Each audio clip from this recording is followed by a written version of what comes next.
फाल्गुन के कृष्ण पक्ष की एकादशी तिथि के दिन पापमोचनी एकादशी के व्रत का विधान शास्त्रों में बताया गया है। जैसा कि नाम से ही स्पष्ट है, जिस एकादशी के व्रत से सभी पापों से मुक्ति मिल जाए उसे पापमोचनी एकादशी कहा जाता है। एक विक्रमी संवत में आने वाली सभी एकादशियों में यह अंतिम एकादशी है। इसके बाद नया विक्रमी संवत आरंभ हो जाता है। यह होलिका दहन और चैत्र नवरात्रि के उत्सवों के बीच आती है। जब पापमोचनी एकादशी गुरुवार को पड़ती है तो इसका विशेष महत्व होता है और इसे गुरुवार एकादशी के नाम से जाना जाता है। पापमोचनी एकादशी का व्रत करना अत्यंत शुभ और पुण्यदायक माना जाता है। एकादशी का व्रत भगवान नारायण के निमित्त किया जाता है। इस दिन उपासक सूर्योदय के समय उठते हैं और कुश और तिल से युक्त पानी से स्नान करते हैं। बिना कुछ खाए या सिर्फ पानी पीकर उपवास करना सबसे अच्छा है। हालांकि यह सभी के लिए संभव नहीं है, इसलिए गैरअनाज खाद्य पदार्थ, दूध, मेवा और फल खाकर भी उपवास रखा जा सकता है। अगले दिन भगवान विष्णु की पूजा करने के बाद व्रत तोड़ा जाता है। पापमोचनी एकादशी के दिन श्री विष्णु सहस्रनाम का पाठ करना चाहिए। इस दिन उपासकों के द्वारा पूरे समर्पण भाव के साथ भगवान विष्णु की पूजा की जाती है। भक्त भगवान विष्णु को तुलसी के पत्ते, फल, फूल, दीपक और अगरबत्ती चढ़ाते हैं।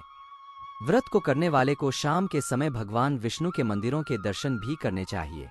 मंदिरों में इस दिन विशेष कार्यक्रम आयोजित किए जाते हैं। आइए अब जानते हैं पापमोचनी एकादशी व्रत की पौराणिक कथा। प्राचीन समय में चैत्ररथ नामक एक वन था। उसमें अप्सराएं किन्नरों के साथ विहार किया करती थीं।